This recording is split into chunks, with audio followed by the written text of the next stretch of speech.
اور صاحب کا معنی ہم عام طور پہ اس کا ترجمہ یہ کرتے ہیں کہ قیامت کے دن حافظ قرآن کو کہا جائے گا، اقرا ورتقی، پڑھتا جا اور چڑھتا جا، ورتل کما کنت ترتل فی الدنیا، اور اسی طرح ٹھہر ٹھہر کے پڑھنا جس طرح تم دنیا میں ٹھہر ٹھہر کے پڑھتے تھے، تو جہاں آخری آیت مکمل ہوگی وہیں تمہارا مقام ہوگا۔ گویا یہ صاحب قرآن کو جنت میں لے جائے گا۔ اگر ہم اس کا ترجمہ حافظ قرآن کرتے ہیں تو اس میں سے ایک بڑا طبقہ جو قرآن کا حافظ نہیں ہے وہ تو ویسے ہی مائنس ہو جاتا ہے، اس کا مطلب ہے صرف حفاظ کے لیے ہے۔ یہ ایسی بات ہرگز نہیں ہے۔ نبی پاک صلی اللہ علیہ وسلم کی بشارت یہ ہر اس شخص کے لیے ہے جو صاحب قرآن۔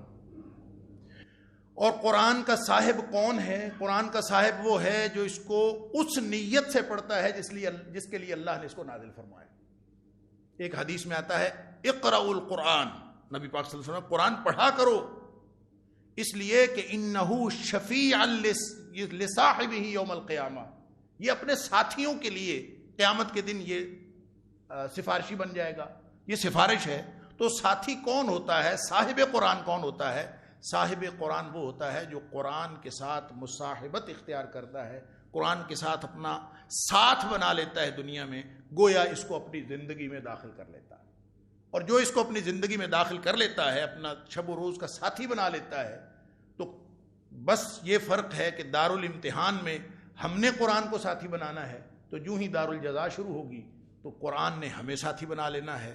اگر ہمارا تعلق قرآن پاک کے ساتھ اس طرح کا بن جائے تو یہ اصل مقصد ہے کہ ہم صاحب قرآن بن جائیں۔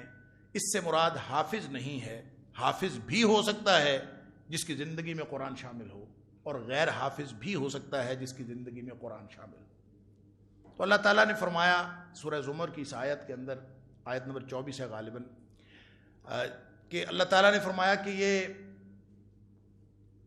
بہترین کلام ہے اور نازل کیا ہے اللہ نے، لہذا کلام اللہ یہ کتاب اللہ نہیں ہے، یہ اللہ کا کلام ہے۔ اور یہ ذہن میں رکھنا چاہیے کہ جو کلام ہوتا ہے وہ تحریر سے بہت مختلف ہوتا ہے۔ یہ اللہ کا کلام ہے۔ اللہ تعالیٰ نے 3 جگہ پہ قرآن پاک کے اندر یہ فرمایا ہے، سورہ بقرہ کے اندر بھی، سورہ فتح کے اندر بھی، سورہ توبہ کے اندر بھی، کہ یہ کلام اللہ ہے، اور قرآن پاک کا نام کلام اللہ بتایا ہے۔ تو اللہ کا کلام ہے تو اس کا مطلب یہ ہے کہ اللہ تعالیٰ نے باتیں کی ہیں، اللہ تعالیٰ نے گفتگو فرمائی ہے، اور جو اللہ کی گفتگو ہے، اسی لیے آپ دیکھتے ہیں کہ تاریخ کے اندر یہ مسئلہ بہت زیر بحث رہا کہ قرآن مخلوق ہے کہ قرآن غیر مخلوق ہے، اس لیے کہ قرآن تو صفت کلام ہے اللہ کا، اور جب صفت کلام ہے تو نہ اس کو مخلوق کہا جا سکتا ہے نہ اس کو غیر مخلوق کہا جا سکتا، یہ اللہ کا کلام ہے، اور یہ اپنی نوعیت کی واحد کتاب ہے اور واحد کلام ہے۔ لہٰذا یہاں جب تحریری صورت میں یہ ہمارے پاس آتا ہے، اور تحریری صورت میں آپ سب جانتے ہیں کہ یہ نبی کریم صلی اللہ علیہ وسلم کے دور میں اگر تحریری صورت میں تھا بھی تو یہ یوں 2 گتوں کے درمیان ایک کتابی شکل میں نہیں تھا، کچھ تختیوں پہ لکھا ہوا تھا، لیکن یہ نازل بھی لکھا ہوا نہیں ہوا، جبکہ تورات نازل ہوئی تھی تو لکھی ہوئی نازل ہوئی تھی، یہ تحریر نہیں، نازل ہوا ہے نبی کریم صلی اللہ علیہ وسلم کے قلب اطہر پر، کلام اللہ کا ہے۔ اور اللہ تعالیٰ نے قرآن میں فرمایا ہے کہ انہ لتنزیل من رب العالمین نزل بہ الروح الامین، لے کے آئے جبریل امین اللہ کی طرف سے اور نازل کیا علی قلبک، اے حبیب صلی اللہ علیہ وسلم آپ کے قلب اطہر پر اس کو نازل فرمایا۔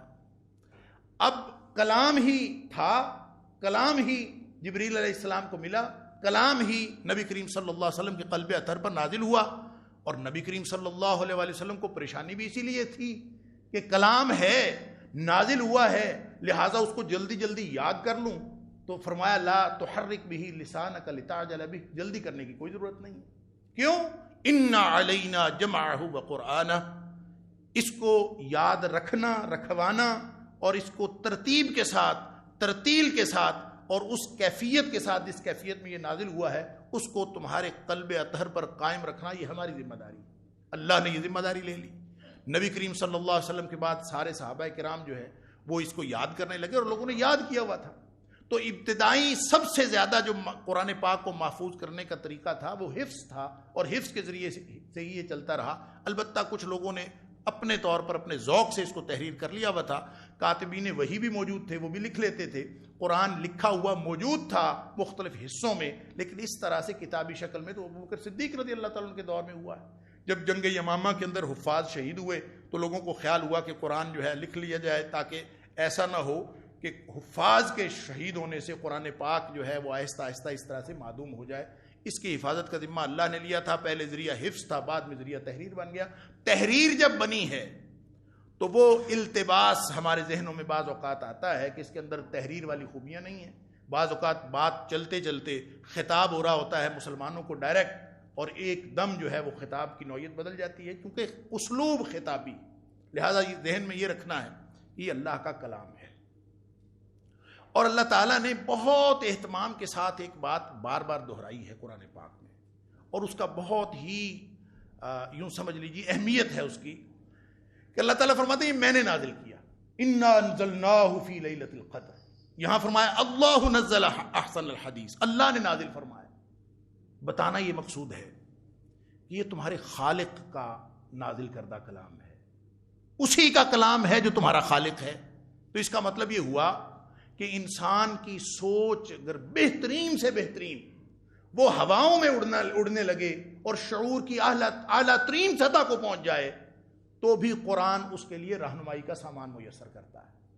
اور اگر کوئی شخص بالکل اجڑ ہو اور اس کی شعور جو ہے وہ اس کی شعور کی سطح وہ ادنا ترین ہے تو بھی قرآن اس کے لیے رہنمائی کا سامان فراہم کرتا ہے. اس لیے کہ یہ خالق نے، جس خالق نے انسان کی مشینری پیدا کی ہے، اس کے دماغ کو بنایا ہے، اس کے دل کو بنایا ہے، اس کی کیفیات اور اس کی فطرت کو خالق سے زیادہ تو کوئی نہیں سمجھتا. لہٰذا یہ بات بار بار دہرانے کا ایک مقصد کہ انا انزلناہ فی لیلۃ القدر، وہاں بھی انزلنا کی بات آئی. بات علاوہ ازیں بھی بہت سارے مقامات پہ اللہ تعالیٰ نے یہاں بھی فرمایا اللہ نزل احسن الحدیث، میں نے نازل کیا ہے، اللہ نے نازل کیا ہے، تاکہ یہ بات کبھی ذہن سے محو نہیں ہونی چاہیے کہ یہ خالق کائنات کا کلام ہے، جو ساری کائنات، ہمارا بھی خالق وہ ہے یہ اس نے.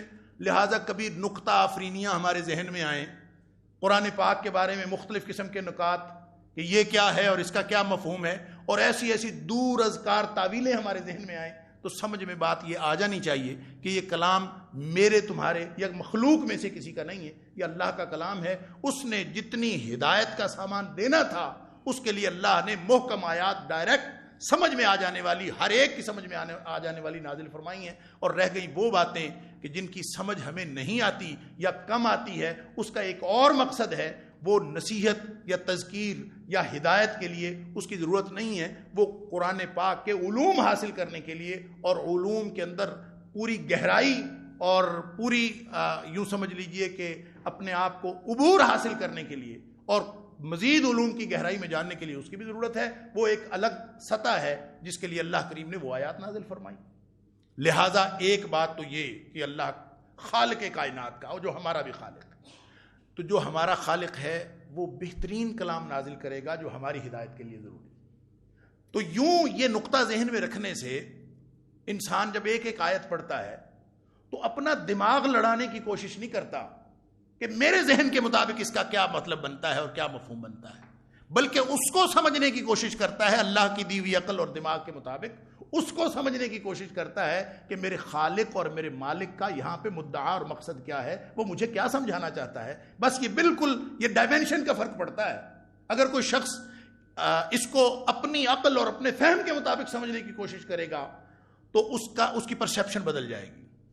اور اگر کوئی شخص اس کو اس لیے سمجھے گا اور اس طرح سمجھنے کی کوشش کرے گا، اس نقطے کو ذہن میں رکھے گا کہ یہ خالق کا کلام ہے، تو سمجھنے کا پروسیس پھر بھی آگے بڑھے گا، لیکن اس کی ڈائمینشن بدل جائے گی. وہ اس عقل کو استعمال کرے گا کہ میرا خالق، میرا مالک مجھے کیا کہتا ہے. بس یہ فرق پڑے. ایک دوسرا فرق اس سے اور پڑتا، وہ یہ ہے کہ کوئی شخص جب خالق کو ذہن میں رکھتا ہے کہ خالق کا کلام ہے تو اس کی اتھارٹی ذہن میں آتی ہے. یہ جو اللہ تعالیٰ نے فرمایا انا انزلناہ، اللہ تعالیٰ جہاں کہیں قرآن پاک میں اپنے لیے جمع کا صیغہ استعمال فرماتے ہیں نا، تو اس کا مطلب اللہ کی قدرت کا اظہار ہوتا ہے. تو قرآن پڑھتے ہوئے یہ ذہن میں رکھنا ہے کہ یہ کلام کتنی طاقت والا کلام ہے. طاقت اور اتھارٹی یہ ذہن میں رکھنی اس لیے ضروری ہے کہ میں اور آپ یہاں کھڑے ہو کے لوگوں کو کہتے رہیں سٹینڈ اپ، لوگوں کو کہتے رہیں فائر، لوگوں کو جو مرضی کہتے رہیں، کوئی فرق نہیں پڑتا.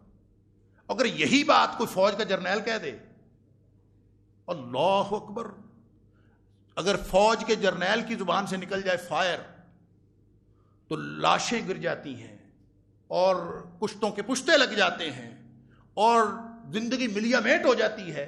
لفظ وہی ہے فائر. اور اگر کسی عام شخص نے کیا وہ ساری زندگی کہتا رہے تو ہو سکتا ہے اس کے کچھ بھی نہ ہو. لیکن جب اتھارٹیٹیو آدمی جو کسی اتھارٹی پر ہے وہ اس کی زبان سے ایک لفظ نکلے گا تو وہ ہو سکتا ہے بہت بڑی تبدیلی کر دے. اور اسی طرح جو بڑے بڑے اتھارٹی کے اوپر لوگ ہوتے ہیں, حکومتوں کے جو عہدیداران ہوتے ہیں, وہ ایک لفظ بولتے ہیں, اس پر ہزاروں تبصرے ہوتے ہیں. لوگ کہتے ہیں اس کا یہ مطلب تھا, اس کی باڈی لینگویج یہ تھی, اس کے ایک اس لفظ کا یہ مطلب تھا, ہزاروں تبصرے ہوتے ہیں. اس کی وجہ اس کی اتھارٹی ہوتی ہے. تو اللہ کریم کا یہ بتانے کا مقصد کہ یہ تمہارے خالق کی طرف سے نازل کردہ ہے, ذہن میں یہ رکھنا مقصود ہے, انسانوں کو یہ سمجھانا مقصود ہے کہ یہ اس اللہ کا کلام ہے جس کے منہ سے کن نکل جائے, جو کن فرما دے تو یہ کائنات ساری کی ساری بن جاتی ہے. وہ کن فرما دے تو یہ ساری کائنات ایک لحظہ میں ملیا میٹ ہو جاتی ہے. وہ اتنی اتھارٹی والی ہستی ہے, اتنا اختیار ہے اس کا. یہ ذہن میں اگر انسان کے رہے کہ میں اس کا کلام پڑھ رہا ہوں جو کن کہہ دے, انما امرہ اذا اراد شیئا ان یقول لہ کن, وہ صرف کن کہہ دے تو یہ ساری کائنات کے اندر جو بالکل ہمارے وہم و گمان سے بھی دور ہے اور اتنی بڑی لمبی چوڑی کائنات ہے, اس کے اندر ایک آنکھ کے لحظے میں تبدیلیاں رونما ہو سکتی ہیں. وہ خالق کائنات اس کلام کا مالک ہے, یہ اس کا کلام ہے. اور یہ ایک لفظ کن تو نہیں ہے, یہ تو قرآن پاک کے اندر ہزاروں الفاظ ہیں. اور اس کا کلام جب ہم پڑھ رہے ہیں تو ذہن میں یہ اتھارٹی رہنی چاہیے کہ یہ کسی بھی وقت وہ جو بھی کر دے. اللہ اکبر. اس لیے فرمایا کہ تم اپنا استحضار کرو نا, اپنا استحضار کرو کہ کس کا کلام پڑھ رہے ہو. اگر یہ استحضار موجود ہو تو پتہ کیا ہوتا ہے پھر؟ اللہ تعالیٰ فرماتے ہیں کہ لو انزلنا هذا القرآن على جبل لرأيته خاشعا متصدعا من خشية اللہ. اگر یہ پہاڑ پر ہم نازل کر دیتے نا تو پہاڑ ریزہ ریزہ ہو جاتا اللہ کے خوف سے. کیوں؟ اس لیے کہ پہاڑ ہو یا اشجار ہوں, یہ پوری مخلوقات انسان اور جن کے علاوہ وہ ساری کی ساری ہر وقت اللہ کی اس اتھارٹی اور اس اختیار کے استحضار میں رہتے ہیں. ان کی فطرت کے اندر اللہ نے یہ رکھا ہے کہ وہ ہر وقت اللہ کی تسبیح بیان کرتے ہیں. سورہ نور کے اندر اللہ تعالیٰ نے فرمایا کہ پوری کائنات, اور مختلف مقامات پر اللہ نے فرمایا کہ پوری کائنات زمین و آسمان کی ہر چیز اللہ کی تسبیح بھی بیان کرتی ہے, اللہ کی نماز بھی پڑھتی. کل قد علم صلاتہ و تسبیحہ, نماز بھی پڑھتے ہیں, تسبیح بھی بیان کرتے ہیں. ہمیں نہیں معلوم ہوتا پوری کائنات اور زمین کے درمیان میں, زمین و آسمان کے درمیان میں اڑنے والے پرندے بھی یہ سب کچھ کر رہے ہیں, تمہیں نہیں معلوم. ان کو استحضار ہے کہ ہم کس مالک کے غلام ہیں. سورج کو بھی استحضار ہے, پہاڑوں کو استحضار ہے, کائنات کی ہر مخلوق کو اس بات کا استحضار ہے, اور ان کی فطرت میں یہ استحضار رکھا ہے کہ وہ اللہ کے حکم کے پابند ہے. اور وہ اس اتھارٹی والی ہستی ہے کہ وہ کن کہہ دے تو ساری کائنات درہم برہم ہو سکتی ہے, وہ کن کہہ دے تو ساری کائنات بن سکتی ہے. ایسے اختیار رکھنے والی ہستی کا یہ کلام ہے. اگر انسان کے دل و دماغ میں یہ استحضار موجود ہو کہ میں کس کا کلام پڑھنے جا رہا ہوں, میں اس اتھارٹی کے کلام پڑھنے جا رہا ہوں جس کلام کے اندر اتنی قوت ہے, یہ اگر استحضار موجود ہوگا تو پھر اس کے اوپر پورے اثرات اس کے مرتب ہوں گے کہ جو پہاڑ کو ریزہ ریزہ کر سکتے ہیں, ہمارے دل و دماغ کے اندر تبدیلی کیوں نہیں پیدا کرتے؟ ہم تو پڑھتے رہتے ہیں, ہمیں کچھ بھی نہیں ہوتا. ہمیں ویسی ہی آیات ہے, پڑھتے رہتے ہیں, قرآن پورا پڑھ جاتے ہیں, سنتے ہیں, سالوں گزر گئے پڑھتے رہتے ہیں, کچھ نہیں ہوتا. اس لیے کہ ہم اپنی فطرت کے اندر وہ استحضار پیدا نہیں کر سکے جو حقیقتاً قرآن پاک کو پڑھتے ہوئے ہمارے طبیعتوں کے اندر, ہمارے دل و دماغ کے اندر استحضار ہونا چاہیے. اس کے علاوہ یہ بھی فرمایا کہ یہ قرآن جو ہے یہ ہدایت ہے, کتاب ہدایت. اس کا موضوع انسان ہے. الہدا, قرآن پاک نے بار بار اپنے آپ کو الہدا کہا ہے, ہدایت. اور ہدایت جو ہوتا ہے, ہدایت کا مطلب راستہ بھی ہوتا ہے, اور ہدایت کا مطلب راستہ دکھانا بھی ہوتا ہے, اور ہدایت کا مطلب منزل مقصود پر پہنچانا بھی ہوتا ہے. قرآن یہ تینوں کام کرتا ہے. راستہ بھی ہے قرآن, اور قرآن راستہ دکھاتا بھی ہے, اور قرآن منزل مقصود پر پہنچاتا بھی ہے. یہ تینوں کام. پھر ایک یہ بھی فرمایا لا ریب فیہ, یہ شک و شبہ سے بالا تر کتاب. یعنی کتاب کے بارے میں ہمیں وہ استحضار جو ہونا ضروری ہے کلام پاک کے بارے میں, اگر وہ نہ ہو تو ہم قرآن پاک سے پوری طرح استفادہ نہیں کر سکتے. یہ اگر ذہن میں رہ جائے کہ یہ اللہ کا کلام ہے, اور پھر یہ جو دوسری بات ہے کہ یہ علوم کا خزانہ ہے، یہ بھی قرآن کے بارے میں ایک استحضار ضروری، لیکن یہ علوم کا خزانہ ہونا اس کا مقصد نزول نہیں ہے، یہ ذہن میں رکھنا۔ علوم کا خزانہ ہے، اس سے فزکس بھی نکل سکتی ہے، اس سے کیمسٹری بھی نکل سکتی ہے، یہ اس میں نفسیات کا بیان بھی ہوا ہے، اس میں ہر چیز، ہر علم کی بنیاد اس کے اندر موجود ہے، لیکن یہ نہ کیمسٹری کی کتاب ہے، نہ فزکس کی کتاب ہے، یہ علوم کی کتاب نہیں ہے، یہ کتاب ہدایت ہے، یہ اللہ تعالیٰ نے ہدایت کے لیے نازل فرمائی ہے، اس کا موضوع انسان ہے اور یہ کتاب ہدایت۔ اور سارے علوم ہونے کے باوجود یہ اللہ نے ہم سے تقاضا ہی نہیں فرمایا کہ تم ان علوم کی گہرائی تک رسائی حاصل کرو، یہ ہم سے تقاضا ہی نہیں۔ ہم سے تقاضا کیا ہے؟ ہم سے تقاضا یہ ہے کہ اس سے ہدایت حاصل کرو، ہم سے اس سے بڑھ کے اللہ کریم نے تقاضا ہی نہیں کیا۔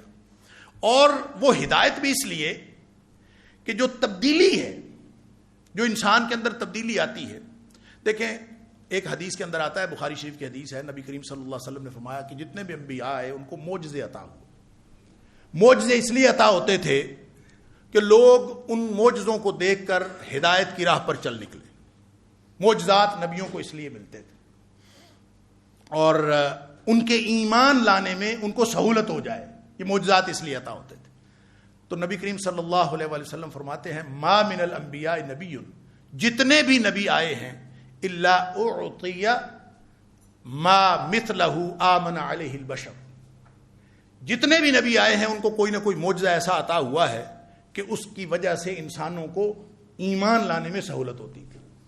اور فرمایا انما کان الذی اوتیتہ، اور جو چیز مجھے عطا ہوئی ہے، جو معجزہ مجھے عطا ہوا ہے، لوگ کہتے ہیں نبی کریم صلی اللہ علیہ وسلم کا یہ معجزہ کہ آپ نے انگلی کے اشارے سے چاند کو دو ٹکڑے فرما دیا، آپ نبی کریم صلی اللہ علیہ وسلم نے دودھ کا پیالہ، اس میں آپ نے گھونٹ بھرا اور وہ بہت سارے لوگوں کو کافی ہو گیا، اللہ حاضر القیاس، بہت ساری باتیں وہ نبی کریم صلی اللہ علیہ وآلہ وسلم سے اللہ کے حکم سے سرزد ہو جاتے ہیں۔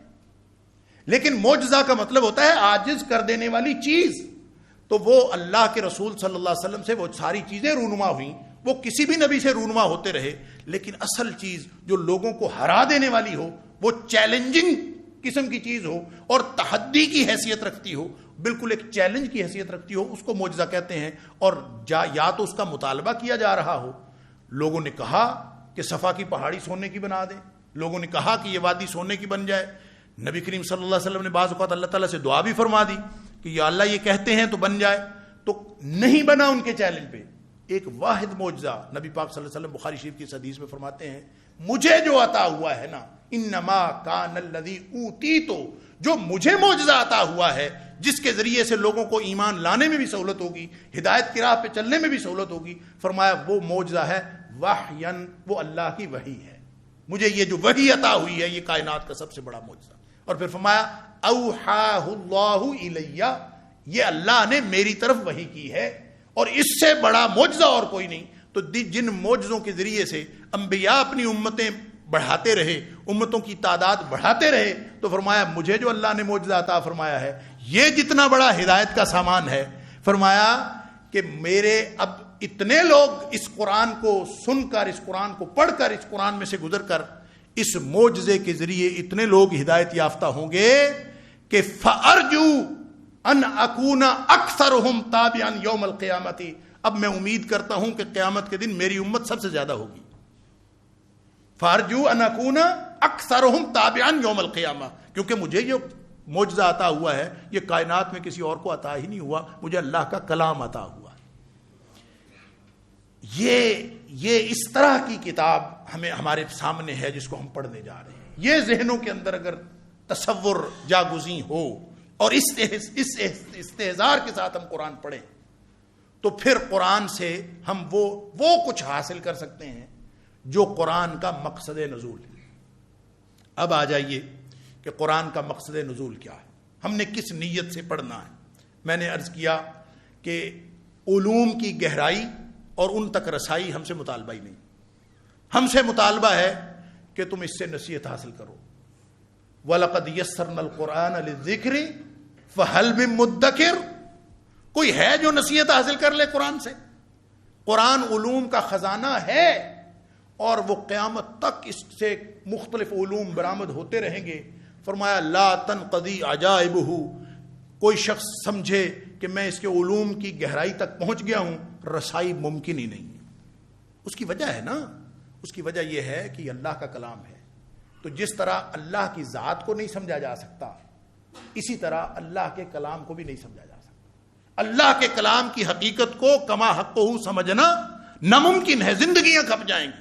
لا تنقضی عجائبہ، نبی پاک صلی اللہ علیہ وسلم فرمایا اس کے عجائبات اور اس کے نقطے اور اس کے علوم کبھی ختم نہیں ہوں گے۔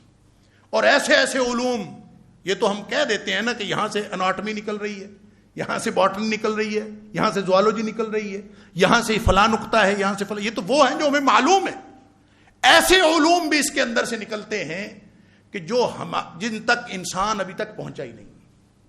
لیکن ایک بات ان علوم کے حوالے سے، ان سائنسی ترقیوں کے حوالے سے، یعنی کچھ لوگ ایسے ہیں جو اس نہج پر تحقیق کرتے ہیں کہ وہ قرآن کی تصدیق کے لیے اور قرآن کی حقانیت کے لیے سائنس کا سہارا لیتے ہیں۔ کہتے ہیں سائنس کی یہ بات بھی ثابت کرتی ہے کہ قرآن سچی کتاب ہے، سائنس کی یہ بات بھی ثابت کرتی ہے کہ قرآن سچی کتاب ہے، سائنس کے ذریعے سے قرآن کو ثابت کیا جاتا ہے۔ حالانکہ سائنس بیچاری تو ہر 50-100 سال بعد بدل جاتی ہے۔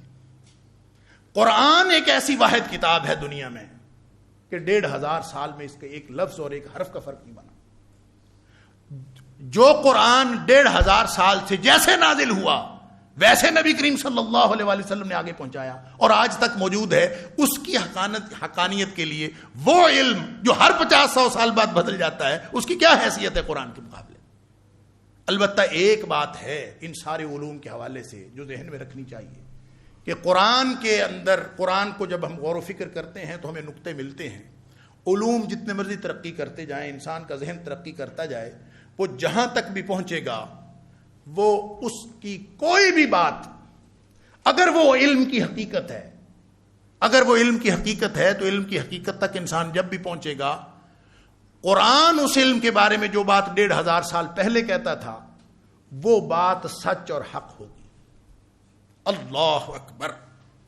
قرآن کہتا ہے کہ سنریہم آیاتنا فی الآفاق والانفس، قرآن خود کہتا ہے کہ ہم ان کو دکھاتے رہیں گے آیات، نشانیاں، سائنس ترقی کرے گی، آفاق میں سے بھی، انفس میں بھی، انسان کا وجود اور دنیا کے جتنے وجود ہیں ہر چیز میں ان کو نشانیوں کا پتہ چلتا رہے گا۔ لیکن ان نشانیوں کے ذریعے سے قرآن جو کچھ بتا رہا ہوگا، لوگ یہ سمجھیں گے کہ قرآن نے جو بات 1500 سال پہلے بتا دی تھی، حتی یتبین لہم انہ الحق، کہ قرآن کی بات سچی ہے۔ علوم ترقی کریں گے تو علوم کی رسائی، علوم تک رسائی انسان کی قرآن کے اندر نہ کوئی تبدیلی پیدا کر سکتی ہے، نہ قرآن کے اندر کوئی اضافہ کر سکتی ہے۔ قرآن نے جو ایسے ایسے نقطے بنیادی طور پر بتا چھوڑے، یہ تو علوم کے ساتھ قرآن کا تعلق ہو سکتا ہے، لیکن ہم سے تقاضا قرآن نے یہ نہیں کیا کہ آپ علوم تک گہرائی حاصل کریں۔ ہاں، غور و فکر کا، تفکر و تدبر کا ہم سے مطالبہ کیا ہے قرآن نے، اور وہ کس وجہ سے کیا ہے، اس سے کیا ملتا ہے، وہ ابھی میں عرض کرتا ہوں کہ ہم نے کون کون سے کام کرنے ہیں، کون کون سے مقاصد ذہن میں رکھنے ہیں۔ جب ہم رکھیں گے تو انشاءاللہ قرآن ہمیں کما حقہ رہنمائی فراہم کرے۔ تو سب سے پہلی بات جو قرآن سے ہم نے حاصل کرنی ہے وہ ہے نصیحت۔ ہم نصیحت کے لیے اور ہدایت کے لیے قرآن کو پڑھیں کہ یا اللہ ہمیں ہدایت چاہیے، رہنمائی چاہیے، اور ہدایت ہر شخص کو چاہیے۔ ہدایت کا مطلب یہ نہیں ہے کہ کسی کو ایک دفعہ، میں نے عرض کیا کہ ہدایت کا معنی راستہ بھی ہے، اور ہدایت کا معنی راستہ دکھانا بھی ہے، اراء الطریق، اور ہدایت کا معنی ایصال الی المطلوب بھی ہے، منزل مقصود پہ پہنچانا بھی ہے۔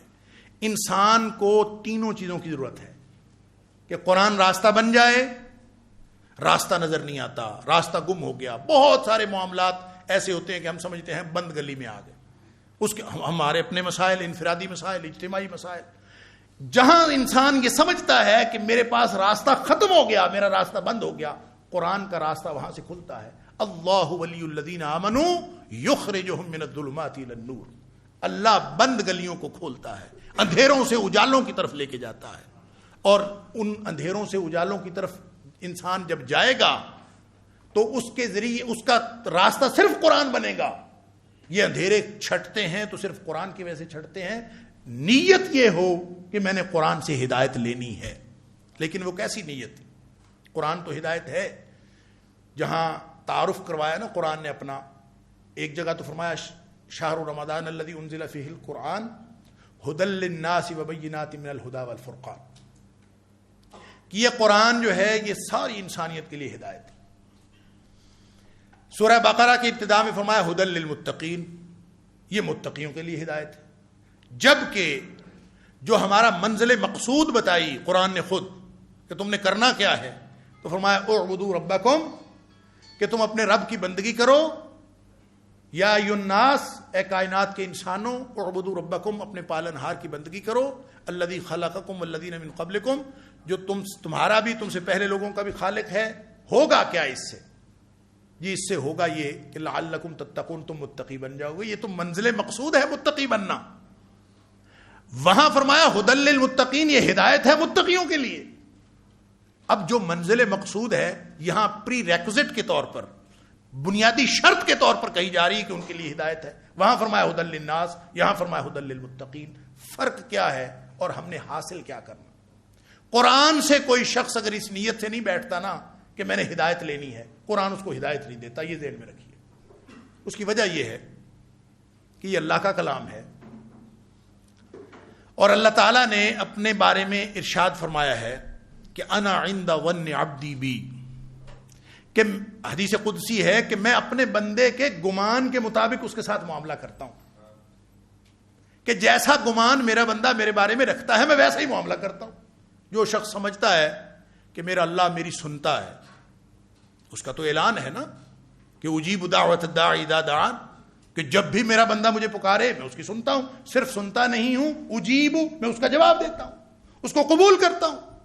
لیکن کوئی شخص اگر یہ گمان رکھے کہ پتہ نہیں میں کہاں, میرا اللہ کہاں, پتہ نہیں مجھے دیکھتا ہے کہ نہیں دیکھتا, پتہ نہیں مجھے سنتا ہے کہ نہیں سنتا, جو ایسا ناقدرہ اللہ کے بارے میں ایسا گمان رکھے, اللہ اس کی واقعتاً نہیں سنتا. انا عند ظن عبدی بی, میں اپنے بندے کے گمان کے مطابق معاملہ کرتا ہوں. تو اس کا مطلب یہ ہوا کہ یہ جو کلام ہے یہ بھی تو اللہ کا کلام ہے, اس غیرتوں اور اناؤں والے کا کلام ہے جس کے بارے میں کوئی گمان ذرا سا بھی الٹا رکھے وہ اس کے ساتھ تعلق ہی توڑ دیتا ہے. تو یہی کام اللہ کا کلام کرتا ہے. عربی میں کہتے ہیں کہ کلام الملوک ملوک الکلام, جو بادشاہوں کی بات ہوتی ہے نا وہ باتوں کی بادشاہ ہوتی. تو یہ کائنات کے سب سے بڑے بادشاہ کا کلام ہے. جو غیرت اور انا اللہ کی ذات میں ہے وہی غیرت اور انا اللہ کے کلام میں ہے. نبی پاک صلی اللہ علیہ وسلم نے فرمایا, غالباً ترمذی شریف کی حدیث ہے, فضل کلام اللہ علی سائر الکلام, اللہ کے کلام کی فضیلت دنیا کائنات کی باتوں پر, دنیا کائنات کے کلام پر وہی ہے کا فضل اللہ علی خلقہ, جیسے اللہ کی فضیلت اللہ کی مخلوق پر ہے. کوئی ہے جوڑ؟ مخلوق کا اور خالق کا کیا جوڑ ہے؟ افمن یخلق کمن لا یخلق, برابر ہو کیسے سکتے ہیں؟ مخلوق میں سے کسی کو کسی ایسے وصف کا, کسی ایسی صفت کا حقدار سمجھا کیسے جا سکتا ہے؟ جو اللہ کی صفت ہے, اسی کی لائق شان ہے, اس کو سمجھا کیسے جا سکتا ہے؟ اس لیے کہ مخلوق اور خالق میں تو فرق ہی بہت, زمین آسمان کا فرق ہے. لہذا جو فضیلت اللہ کو اللہ کی مخلوق پر ہے وہی فضیلت اللہ کے کلام کو ساری دنیا کے کلام پر ہے. اب اللہ تو نہیں سنتا اس کی جو یہ سمجھتا ہے کہ اللہ میری نہیں سنتا. تو یہی معاملہ قرآن کرتا ہے. جو قرآن پڑھتا ہے, اگر ہم یہاں بیٹھے ہیں قرآن سے ثواب حاصل کرنے کے لیے, میں نے شروع میں عرض کیا, اگر ہماری نیت یہ ہے کہ قرآن ہم سنیں گے, بڑا ثواب کا کام ہے, تو ایک حرف پڑھنے سے 10 نیکیاں ملتی ہیں. نبی پاک صلی اللہ علیہ وسلم نے فرمایا, صحیح حدیث ہے, آپ نے فرمایا من قرأ حرفا من الکتاب فلہ بہ حسنہ والحسنۃ بعشر امثالھا, جو شخص ایک حرف پڑھتا ہے اس کو 10 نیکیاں ملتی ہیں, اور ایک نیکی جو ہے اس کو ایک نیکی ملتی ہے اور ایک نیکی 10 کے برابر ہے, تو گویا ایک حرف سے 10 نیکیاں ملتی ہیں. یہ تو نبی پاک صلی اللہ علیہ وسلم فرمان. اور پھر آپ نے وضاحت فرمائی کہ میں یہ نہیں کہتا کہ الف لام میم ایک حرف ہے, بلکہ فرمایا الف ایک حرف ہے, لام ایک حرف ہے, میم ایک حرف ہے. گویا الف لام میم کہا تو 10 نیکیاں نہیں ملی, 30 نیکیاں ملی. لیکن یہ مقصد اگر ہمارے ذہنوں میں ہے نا کہ ہم نے قرآن سے ثواب لینا ہے, نیکیاں لینی ہیں, تو ثواب تو مل جائے گا, ہدایت نہیں ملے گی. ثواب ملے گا قرآن سے. انا عند ظن عبدی بی، یہ مالک کا کلام ہے، خالق کا کلام ہے. جو اس سے جو چاہتا ہے، جو جیسا گمان رکھتا ہے، جو اس کو برکت کے لیے پڑھتا ہے اس کو برکت مل جائے گی، ہدایت نہیں ملے گی. جو سمجھتا ہے کہ یہ اس کا سایہ کر لیں شادی کے موقع پر تو برکت ہو جاتی ہے، ہو سکتا ہے اس کو برکت ہو جاتی ہو، اس لیے کہ قرآن کی برکات سے تو پتھر بھی محروم نہیں رہتے. قرآن کی برکات سے تو پتھر بھی محروم نہیں. اس کے اندر برکات اللہ نے رکھی ہے. اور قرآن پڑھا جا رہا ہو، شجر و حجر وجد میں آتے ہیں، پرندے بھی وجد میں آتے ہیں، حیوانات بھی سنتے ہیں. اللہ اکبر. وہ حدیث آپ کے ذہن میں ہوگی حضرت اسید بن حضیر رضی اللہ تعالیٰ عنہ کہ جب وہ قرآن تلاوت فرما رہے تھے، غالباً سورہ بقرہ ہی پڑھ رہے تھے، اور جب تلاوت فرما رہے تھے تو گھوڑا بدکنے لگا. تو پریشان ہوئے کہ گھوڑا کیوں بدک رہا ہے؟ اس لیے کہ چھوٹا بچہ سویا ہوا تھا پاس. تو تلاوت بند کر دی، نماز میں پڑھ رہے تھے، تلاوت بند کر دی، گھوڑے نے بدکنا بھی بند کر دیا. پھر پڑھا تو پھر گھوڑے نے بدکنا شروع کر دیا. پھر انہوں نے اندازہ کر لیا کہ جب میں پڑھتا ہوں تو گھوڑا بدکتا ہے، جب میں تلاوت بند کر دیتا ہوں وہ آرام سے کھڑا ہو جاتا ہے. تو کہتے ہیں مجھے خیال آیا کہ یہ جو گھوڑا بدکتا ہے کہیں بچے کو نقصان نہ پہنچائے، پاس ہی بچہ سویا ہوا ہے. تو میں نے بند کر دی تلاوت، سلام پھیر دیا. سلام پھیر کے میں نے اپنے اوپر دیکھا تو ایک روشنیوں کا حالہ تھا میرے اوپر، اور اتنی ساری روشنیاں جیسے بادل کی طرح میرے اوپر سایہ فگن سفید. کہتے میں حیران ہو گیا. میں نے اس کی طرف دیکھا کہ یہ کیا ہے، تو آہستہ آہستہ وہ میرے سے دور ہوتا گیا اور وہ ختم ہو گیا. کہتے ہیں میں نے صبح جا کے نبی کریم صلی اللہ علیہ وسلم سے ذکر کیا، اللہ کے رسول صلی اللہ علیہ وسلم رات میں یہ ایک منظر عجیب دیکھا ہے، کیا ہوا؟ اللہ اکبر.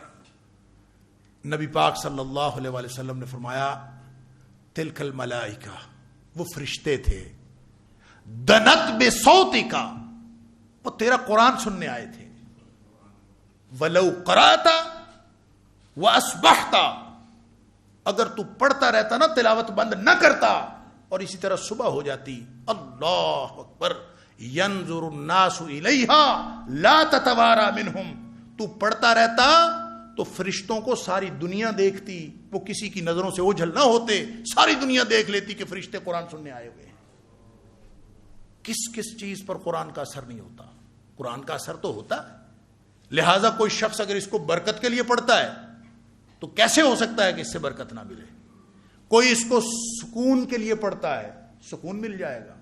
جو اس کو سرور کے لیے پڑھتا ہے اس کو سرور مل جائے گا، لیکن ہدایت نہیں ملے گی. ہدایت صرف اس کو ملے گی جو اس نیت سے پڑھے گا کہ میں نے اس سے ہدایت لینی ہے. انا عند ظن عبدی بی. لہذا سب سے پہلے ہمیں اپنے نیتوں کو ریٹیون کرنا ہے. نیت کیا بنانی ہے؟ فرمایا ھدی للمتقین. سمجھ لیجئے کہ ایک ہدایت تو وہ ہے راستہ دکھانے کی حد تک. قرآن پڑھیں، قرآن راستہ دکھاتا ہے.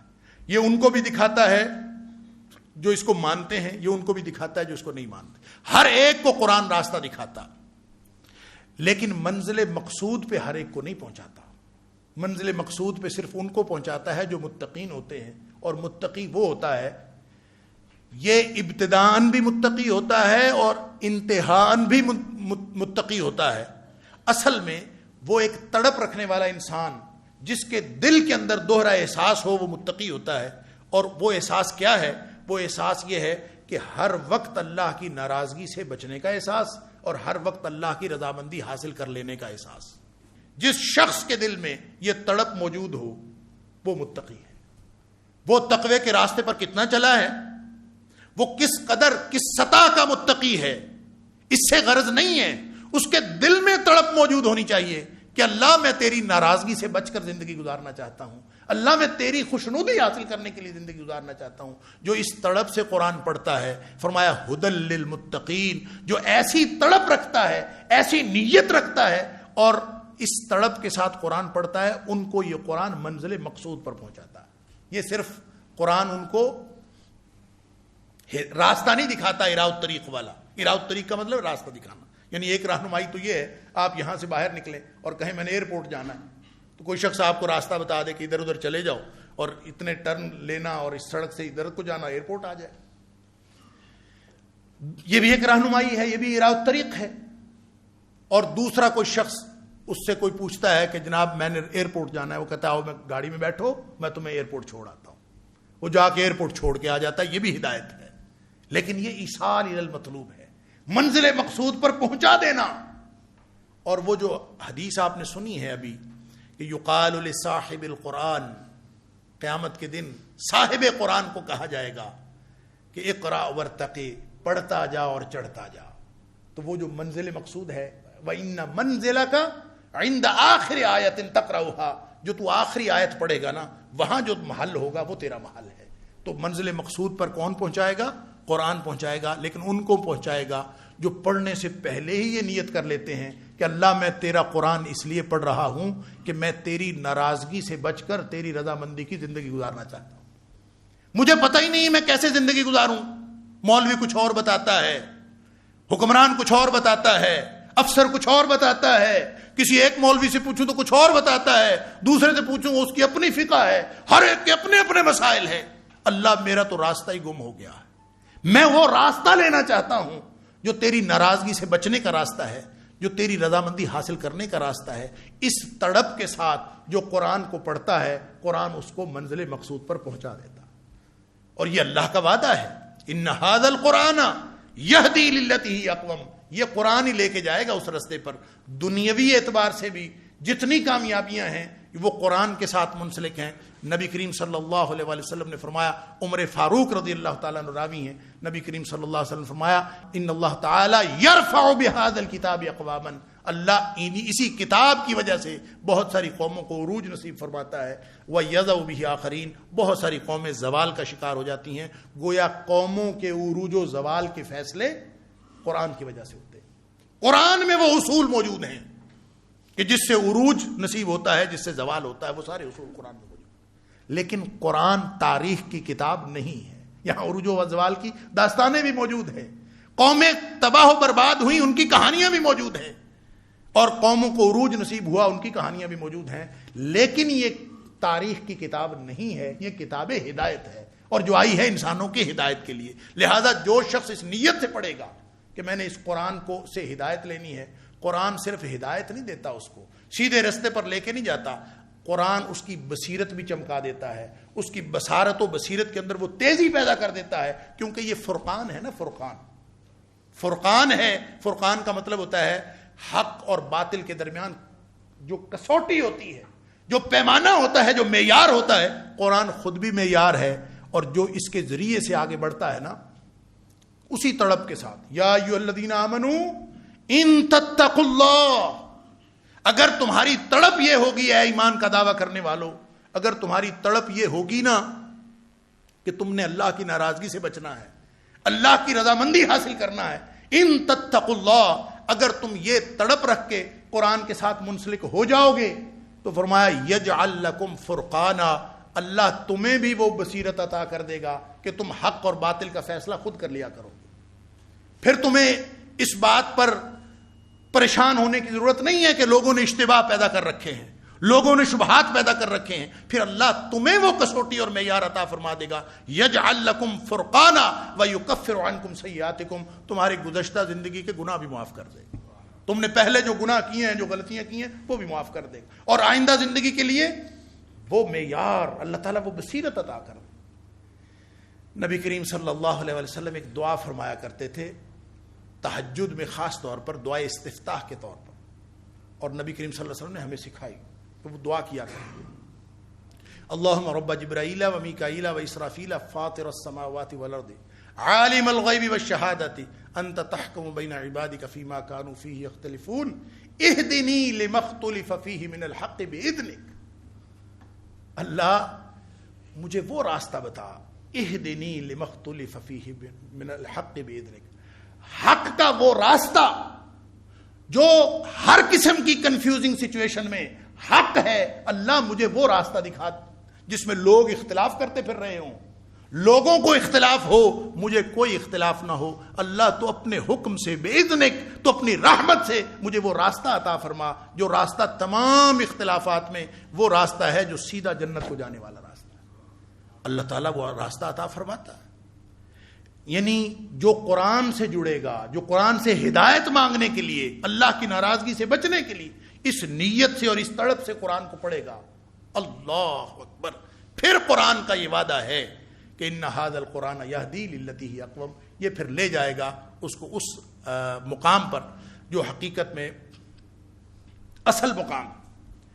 دوسری بات یہ نیت تو ہم نے، پہلی بات تو ہے کہ نیت ہم سب نیت کر لیں۔ میں نے اگر پہلے کوئی اور نیت کی تھی، مجھے چاہیے کہ میں ابھی سوچ لوں قرآن کے بارے کہ میں کیوں پڑھ رہا ہوں، میں کیوں قرآن کا درس شروع کر رہا ہوں۔ اگر میری نیت یہ ہے کہ اللہ میں تیری ناراضگی سے بچ کر تیری رضامندی کی زندگی گزارنا چاہتا ہوں، تو مجھے راستہ چاہیے، میری قیادت گم ہو گئی ہے، مجھے قیادت چاہیے۔ اللہ مجھے وہ جنت کے راستے پر زندگی چاہیے جو تیرے پسندیدہ لوگوں کی زندگی ہے، جو انبیاء کا ساتھ ہے، مجھے وہ ساتھ چاہیے۔ دنیا میں بھی مجھے وہ بہترین زندگی چاہیے اور جنت میں مجھے نبی کریم صلی اللہ علیہ وسلم کا ساتھ چاہیے۔ اگر میری تڑپ یہ ہے تو انشاءاللہ قرآن کا وعدہ ہے کہ قرآن اس جگہ لے جائے۔ پھر ہمارا یہاں بیٹھنا، میرا کہنا، آپ کا سننا، انشاءاللہ یہ ہم سب کے لیے جنت میں جانے کا باعث بن جائے۔